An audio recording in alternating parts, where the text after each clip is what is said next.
Hello, Africa. Welcome to another edition of AU Talks. Our topic for discussion this morning is the diaspora as a resource to Africa's development. With me in the studio is Carrie, a retired English professor, Cynthia, a teacher and entrepreneur, Sharon, legal assistant and family grilled. We'll go for a short break, and when we come back, we'll continue with our discussion. The University of Khartoum is the oldest university in Sudan. It has a lot of faculties, and this includes the science faculty. The science faculty has a lot of facilities, and among them is the Microbial Culture Collection Unit, MCCU. The MCCU has two sub-units, namely the Molecular Biology and the Microbiology units. The Microbiology unit consists of the culture room and the microbiology lab.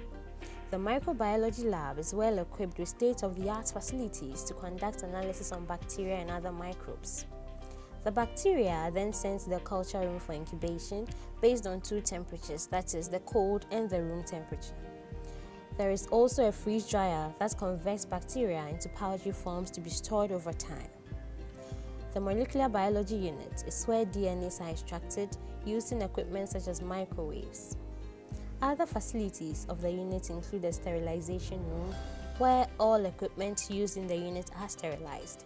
It is also where the microbes used in the various experiments are killed. A cold room, where samples such as DNA and media are kept, as well as a meeting room where seminars and experiments are done. Welcome back. My name is Irene, and I'll be your host for today's program. Welcome to Ghana. How is the experience? Wow. So we've been here since Monday. Okay. And it's been an amazing experience. The Ghanaian family, we should call them. You guys, you have been hospitable, but it's just hot. So we left the U.S. and we weren't this hot. We're managing to get by, but we are grateful for the love and the kindness that has been shown. Okay. Yeah. So, Sharon, we wanted to talk about your family. Why are you here? Why are you in Ghana? We are here to celebrate my mother, Lucille Myrtle Johnson Simpson Hobson, her 90th birthday. Yay. And I did her DNA, and she's actually 20% Ghanaian. Oh, you've claimed her. Yes. So we're coming back home. She said, and she had lived to see an African-American president, President Barack Obama, and she also wanted to travel to Africa. That's good. In her lifetime. So we brought her back home. Okay. So can you talk a little about your family genealogy, since you are the family? Yes. Yeah. I have been working on our family history for over 20 years. I've been able to track our history back to 1835 on both sides with the use of Ancestry.com, census reports, medical reports. I am actually at the point that I now have to investigate the slave voyages. Oh. Yes. That's so close. Yes, it is close. But now I have to figure out, because, since they were chattel, they just identify them as male, female, and number of children. Okay. So I have to find out which ship they came over on. One of the things I do know about our history is that my great-great-grandfather was taken from the islands, from the Caribbean, actually, and they were taken to Virginia. And then they were transported to Alabama and given the surname of Johnson. This is my mother's great-grandfather. So I have to go from that point and then track it back. But it has been an amazing experience because she is Ghanaian, and some people even say that we look like Ghanaians. Right. It's true. And your name, when we trace your name in Ghana, it means you're a Fanti, because you have the Johnson, the Thompsons, and all of that. Yes. So you are the right place, maybe from Cape Coast. Oh, wow. Yes. So which places did you go? Have you visited? Since We you went to came Cape Coast yesterday. We had lunch at the university. Then we drove to Elmina Castle to see the slave castles. How was the experience over there? Heartbreaking. Yes. I don't know. It was unimaginable. When you go through and you just realize that your ancestors passed through, what they had to endure. We went through the small caves, we went to the holding caves, we went to the door of no return. Yes, yes. And it's, I mean, you just had a pensive moment. It almost makes you want to cry because it's very sad that you're not going to return, you're going to leave your family. And you think about, and it's against your will, you know, it is just not by choice. And just to be ripped apart. And I remember during our family reunion, when I told it this time, because usually we do a presentation, but when I told it this time, I wanted it to come to life because a lot of the younger generation, you know, they have lost touch. You know, they are yielding the benefits of that journey, but they don't understand the journey. So this time, we had a 3-part series, and it was entitled Our Roots Run Deep. This is a picture of our brochure, Our Roots Run Deep in Our Ancestors' Wildest Dreams. And the first part, I enacted. So it was like a dinner theater. So I was the connecting point. And as I told the history, I had background PowerPoint presentations. I actually had cotton so they could tell. We had a slave doll. And just to bring it, to make it come to life. The second part was called Way Out of No Way. And I had people like my mother's generation tell their stories about how God made a way out of no way and how they made it through. And then I had their children read it, because you want to cement that. And then the last part was called Our Ancestors' Wildest Dreams. So I had people like my niece, Cindy, talk about her accomplishments, my daughter, that generation. And Cindy at the time wasn't able to attend, but she sent this amazing video. And she goes through everything that she's accomplished, and then at the conclusion, she'll go down through the lineage, and then she concludes and says, I am my ancestors' wildest dreams. And so we wanted that journey to connect from the roots to the present. Yeah. Carrie, so this is real. This is not being reenacted, but you came to feel it. How important is this journey for you and your family, the trip you took to Ghana? It's very important because so many people, so many African Americans have no desire to come to Africa. And a lot of people say, well, I don't want to go there. I'd rather go to Greece, or I'd rather go to Italy, something like that. And I think the more of us who come here and then we come back and say, it's not what you see on TV. Yeah, right. I was very emphatic about bringing my granddaughter, who is 8, so that she will never develop the attitude that the media presents us with. So she will always know. First thing she said, there's going to be lions there. There's going to be. I guess we are still living on trees. And I had to, and I had to keep telling her, it's not going to be like that. She said, where are we going to sleep? I said, it's not going to be like that. But that's what's portrayed, even at her age, 8. Yeah. She doesn't have that, you know, if you ask her about France or something, she's not going to say anything like that. Yeah. But Africa, this is our home. And this is a real place with real people, with professions, houses. And I wanted her to know that at an early age so she doesn't have to relearn it later. Yeah. She knows now, so she can move forward. Yeah, I think and one thing Ghana especially is doing is opening up to the diaspora so that they come. So last December we had the full circle. And then we had all the celebrities coming down to Africa to feel what Africa is, and Ghana especially. At least we have a good name. The media hasn't really skewed it so bad for us, which we are trying to also project what Africa is like, because they will tell you this country is not safe, but it is not. The situation on the ground, and since you are here, you could testify to that fact. And so going on to our discussion, who are the diaspora? We really want to go deep into that. Who are the diaspora? I think the diaspora is anyone of African descent that have been taken to other nations, other countries, and that are residing there. So whether or not if you are in the Caribbean, if you are in Paris, or if you're in the United States, Canada, you are a person of African descent, you are Black, you are part of the diaspora. So there are so many people like you could find your mother's genealogy and you could trace it back to Ghana, and she's 20% Ghanaian. Yes. Which we accept gladly. Yes. So wanted to know, what are some of the challenges of people finding their roots back to Africa? Is there some challenges that you face when you want to find your route to Africa? Well, it's a cost thing as well. Okay. It's not inexpensive to come to Africa. It's a major funds outlay. And so a lot of people find that prohibitive. The other thing is we haven't been taught to love ourselves the way that we should. And so then you get the attitude, well, I don't want to go there, you know.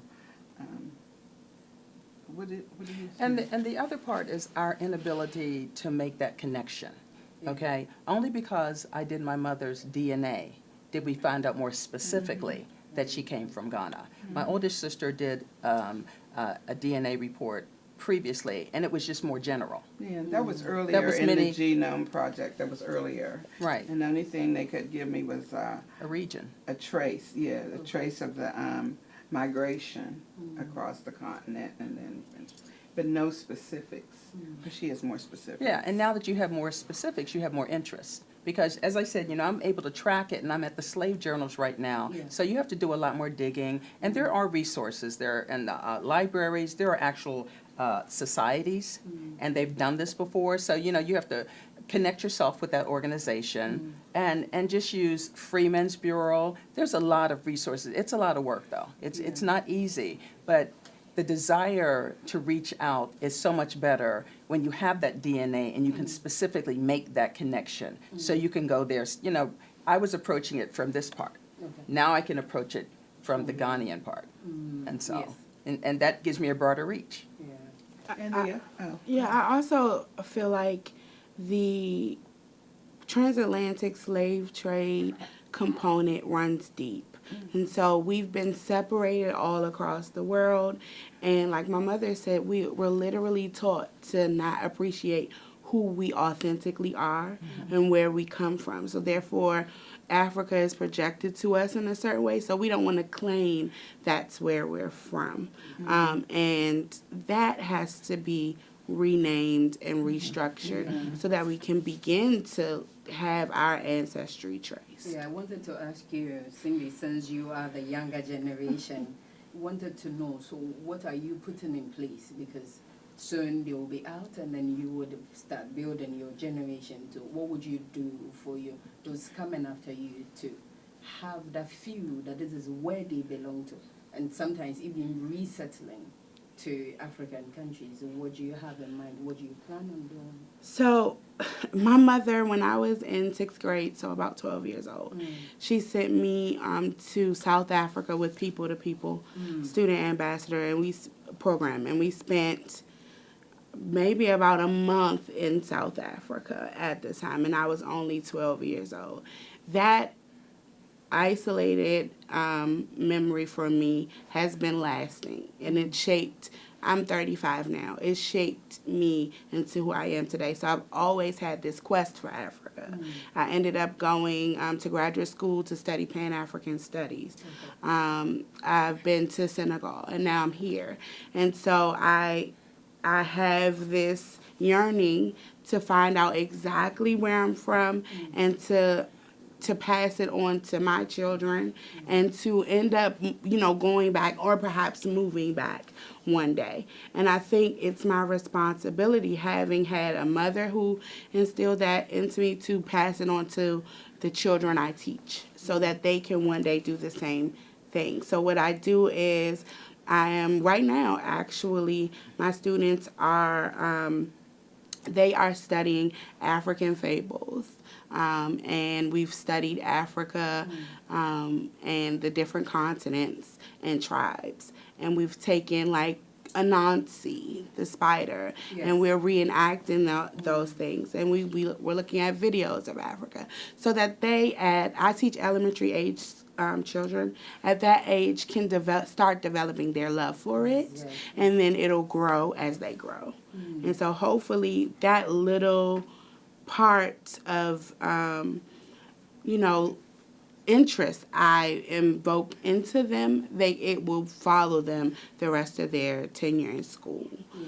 So That's very important. And we have, in the United States, I'm sure you have it here too, a canon. We call it the canon.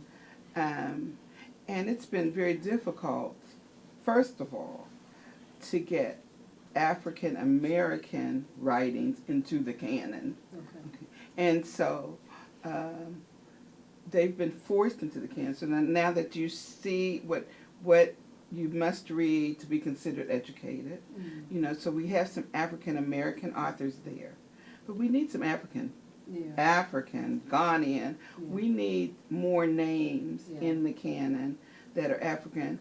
One reason everybody wants to go to London is because most of the authors are English in the canon. Yeah. Okay. And so that's what you're reading. You know, and so what Cynthia's done is very important because there are other stories out there, believe it or not. Yes, it's true. When she was talking about Spider-Man, Right, exactly. Anansi is a very rich history of folk tale in Africa and in Ghana, for instance. Right. And we couldn't even develop it to the extent that it is now foreignized. Right, Spider-Man, exactly. right? Yes. Push these, we have to push Teaches these us things. a lot of Right. things. And we need the wisdom from Anansi and all the things that when we were young we were taught. Yeah. And these are some of the things that they are lacking because they are not here with us in Africa. and that's the sad part. In America, the children reference Spider-Man, but don't equate it with it being a Nazi the spider.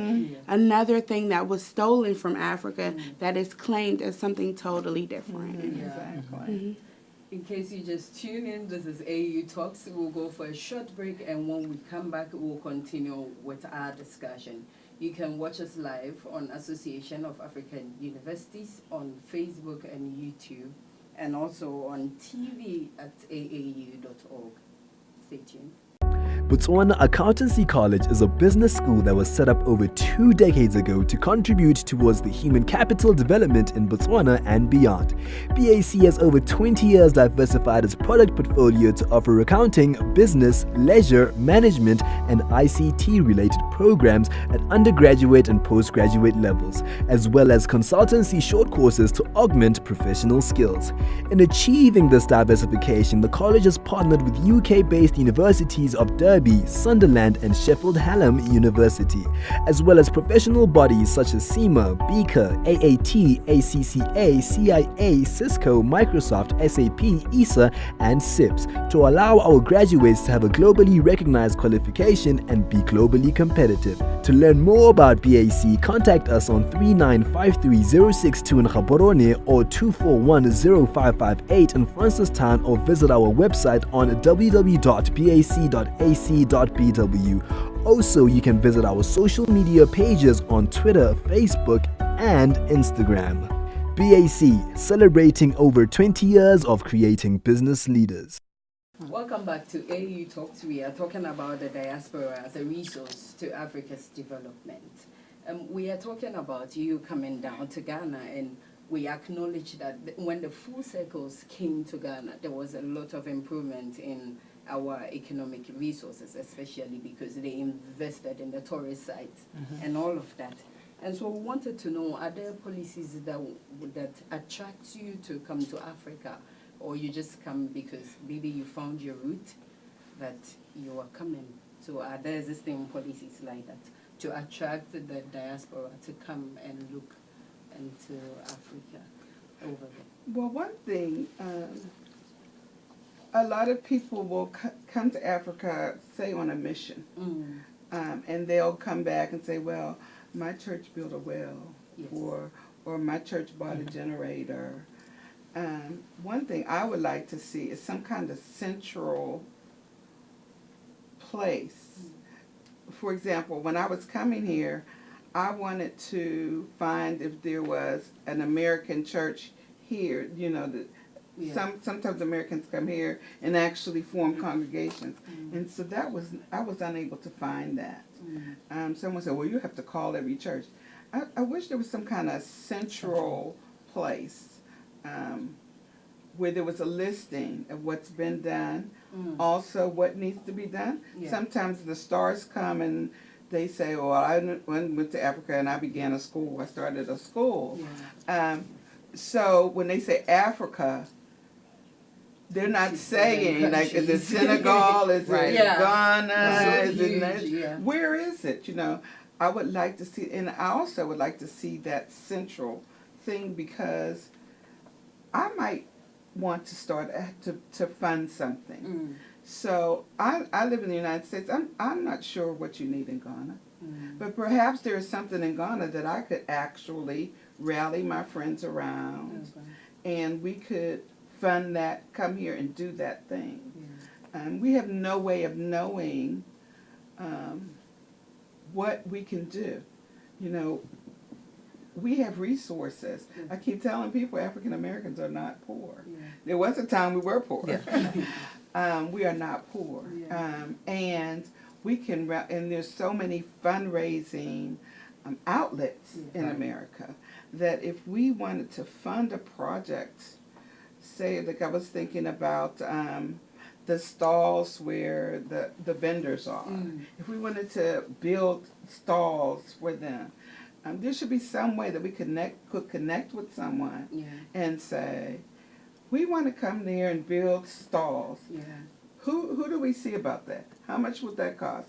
Who will we need? We don't have that kind of resource. I don't know about U.S., but I know the Foreign Affairs have the Diaspora section where they normally organize programs for the diaspora. I don't know whether you've invested in that area. At least you will know what is going on and how you could help. So the Foreign Affairs section of the have a diaspora section where you can go, and there are so many things that you could do to help. Yes. Because as you said, you are very rich, and we know very you know, rich. because the Black Americans control the entertainment industry. Yes, Wow. exactly. That's a huge investment. Exactly. Right. Yeah. we So could you have do- someone like Oprah comes, Yeah. she says, I built a school Yeah. in Africa. And in the African American's mind, that doesn't translate to a country and a city. Exactly. It just it's The just entire like Africa. Right, the entire continent. You know, it doesn't have the true meaning Yeah, of I location. find it intriguing when they say I'm going to Africa. Africa, yeah, exactly. Right. Where in Right. Africa? Because we have Right. about 54 states, Right, independent exactly. states. I mean, where are Exactly. you going? And you know what else I would like is if there was a connection, like for family reunions to come as a group. Yeah, If we that could would have be a good. central point here, Yeah. and for people, especially when they find out their DNA, Yeah. you know, they can just come and make a connecting Yeah. point. And that would just be an excellent long-term, short-term, you know, trip. Yeah, I think the full circle, I'm sure it would be a yearly thing. Right. I'm sure it's somehow expensive because those who are coming are affluent. They have their own money. So I'm sure people can get involved with that. And so with that, the visa processes and all of that are being relaxed so that they can come and enjoy what is in Ghana. And so since you are here and since you've come here, I would want to ask again, what has been your perception? Has it changed or it is still somehow? Yeah. Well, you know, someone asked me what my expectations were, and I told them I didn't have any.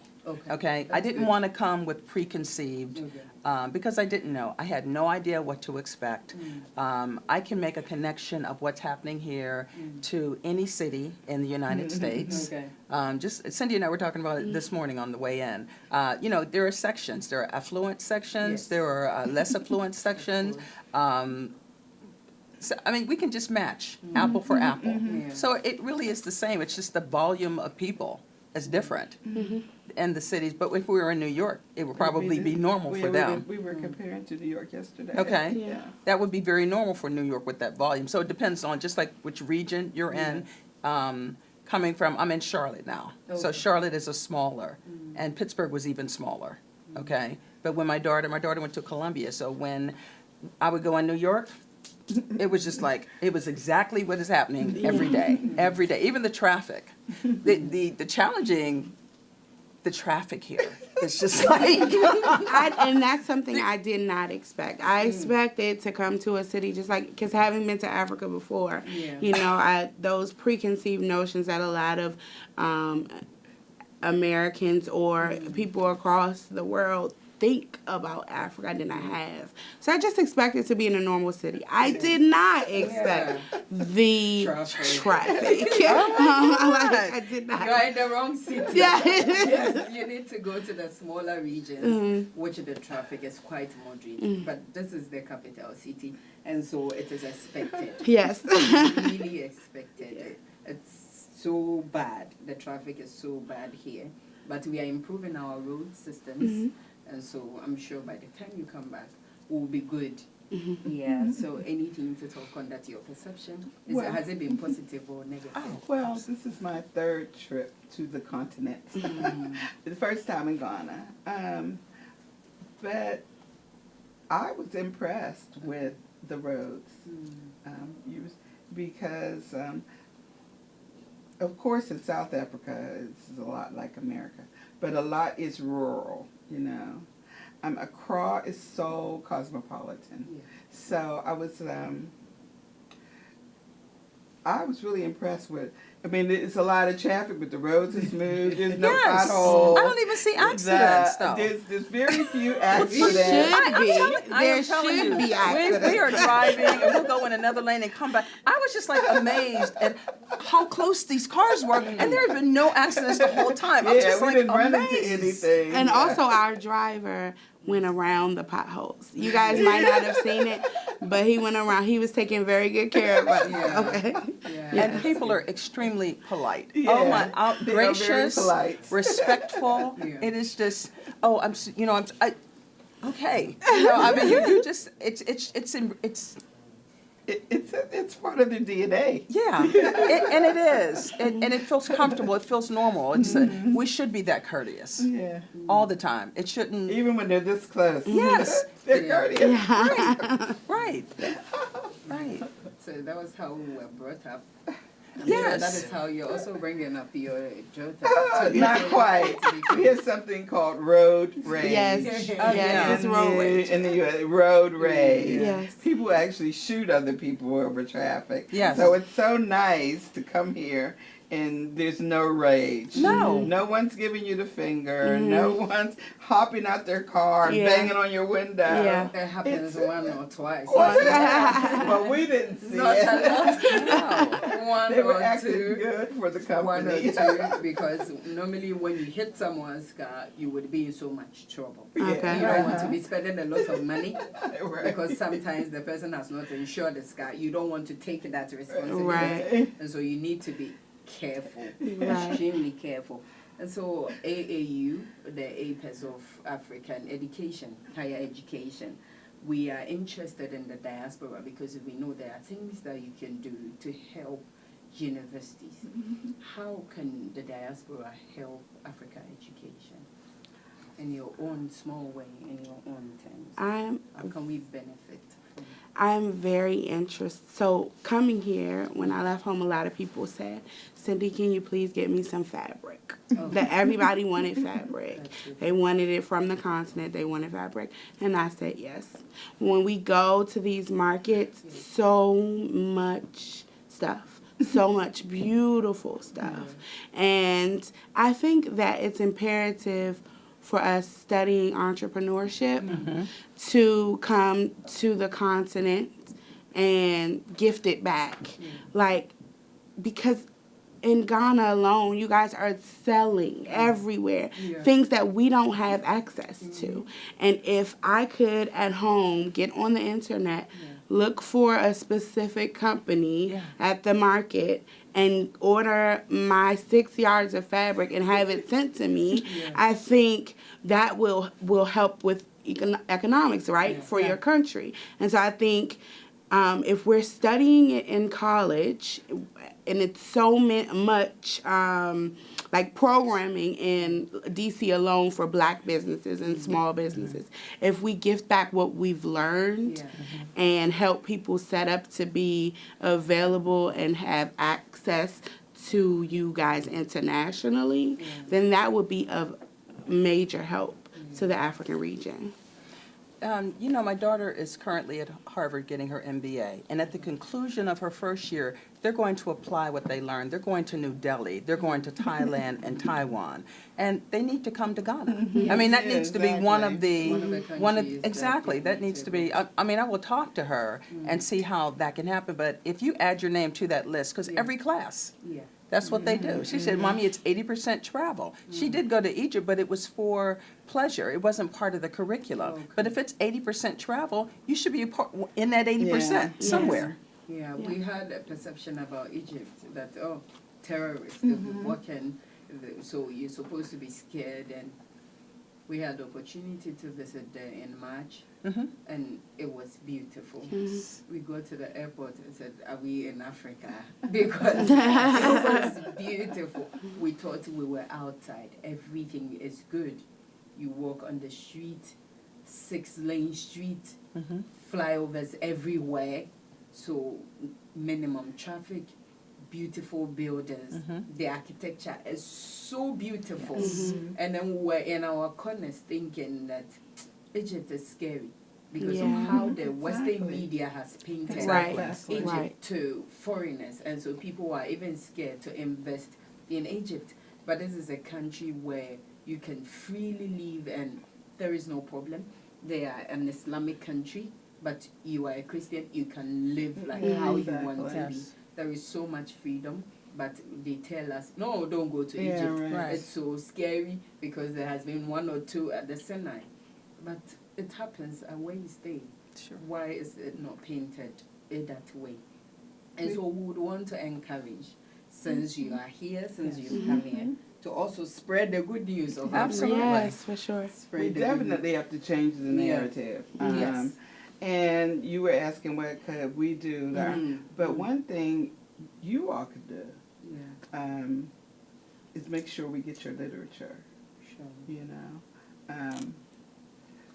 I don't know, but there's a New York Times bestsellers list. Maybe we need an Africa bestsellers list to make sure that we get your literature, because that's how we learn a lot of things. An interesting thing is that our literature is only just about 1.2 million of all the literatures in the world. And that is so scant. Yes. And you can't reference those because we are not even interested in that.